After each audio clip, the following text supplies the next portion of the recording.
In this second episode in my series on Niccolò Machiavelli and his philosophy, we will be discussing his views on the acquisition and maintenance of political power.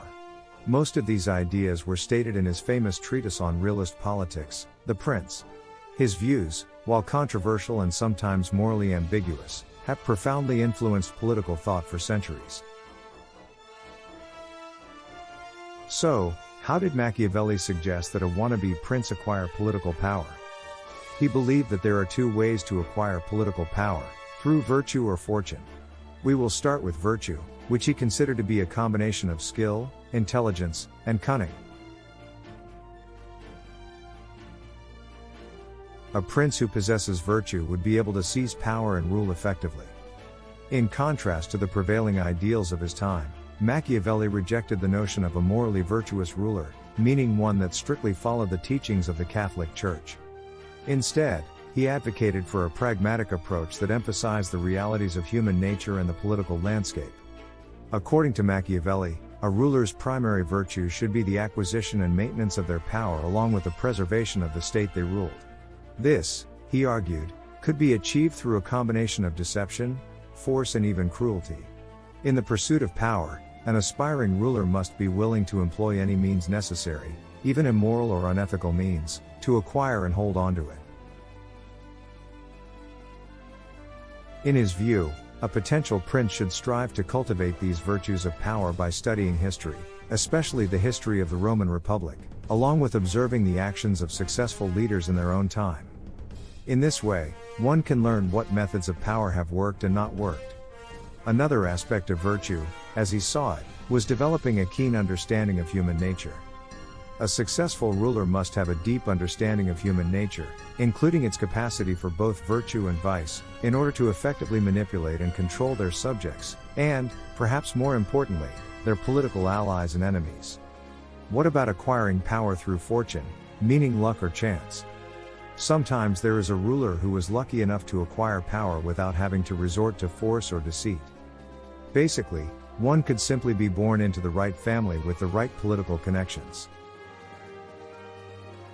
Or, someone could just be in the right place at the right time to be given power. Machiavelli believed that it is better to acquire power through virtue than through fortune. This is because a prince who acquires power through virtue is more likely to be able to maintain it. A prince who acquires power through chance is more likely to be overthrown by those who are more politically astute. While fortune may have played an initial role in political success, such a ruler must be prepared to seize opportunities and overcome obstacles through their own skill and cunning. Therefore, he recommended that a ruler who gained power in this way recognize that the circumstances that led to their fortuitous rise may not be permanent.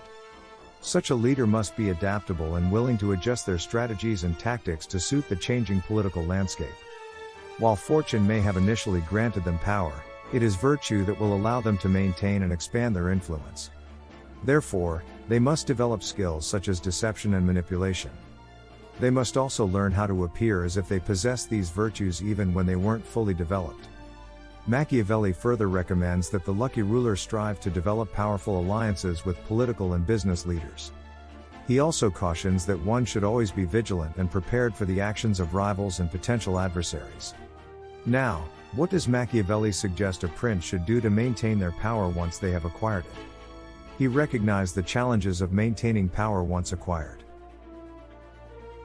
He advocated for a balance between fear and love among the populace. A ruler should inspire fear in potential challengers while also cultivating love and loyalty among the general public. This delicate balance could be achieved through a combination of military strength, effective laws, and acts of benevolence. Machiavelli also emphasized the importance of understanding and manipulating public opinion. A ruler should be skilled in using propaganda and manipulating perceptions to maintain control. He should also be aware of the fickleness of the masses and be prepared to adapt his strategies accordingly. He believed that a prince must be willing to use force to maintain order and suppress rebellion. However, he emphasized that force should not be used indiscriminately. If one is too quick to use force, it will alienate his subjects and make them less likely to support him. On the other hand, a prince who is too weak will be unable to maintain order and will be overthrown. Machiavelli also believed that a prince must create and enforce laws that are fair and just. These laws will help to create a stable and prosperous society. When subjects perceive the laws to be fair and impartial, they are more likely to respect and obey the rule of the state. This, in turn, strengthens the prince's position and reduces the need for resorting to excessive force or coercion. Ironically, given his stance on the use of raw power, Machiavelli believed that by being a tyrant and creating unjust laws, a prince would ultimately weaken his own rule and face unrest and rebellion. The people would eventually challenge and overthrow him. By establishing fair laws, a prince ensures that his power is rooted in the consent of the governed, thus increasing his chances of long-term success. Finally, Machiavelli believed that a prince must continue to cultivate his virtue. He recognized that the world of politics is inherently volatile and unpredictable, filled with challenges and opportunities. A ruler with virtue will possess the necessary skills and traits to navigate these complexities, adapt to changing circumstances, and make shrewd decisions in the face of uncertainty. On the flip side, a prince who becomes complacent and lazy will lose his power. Complacency can allow rivals to seize opportunities that would otherwise be available to the ruler. A complacent ruler may fail to take advantage of favorable conditions, allowing their rivals to gain an advantage and undermine their position. As he put it, men worry about the consequences of their actions, but they are never sure of the consequences of their inaction. While not saying it outright, Machiavelli commented on how Cesare Borgia and Piero de' Medici both lost their power due to complacency. Both encountered problems when they failed to adapt to their powerful fathers passing away. So, let's consider the legacy of Machiavelli's philosophy on acquiring and maintaining power. Machiavelli's views on political power have been the subject of much debate and controversy throughout history. While some admire his pragmatic approach and willingness to confront the realities of political life, others criticize his ruthless tactics and disregard for morality.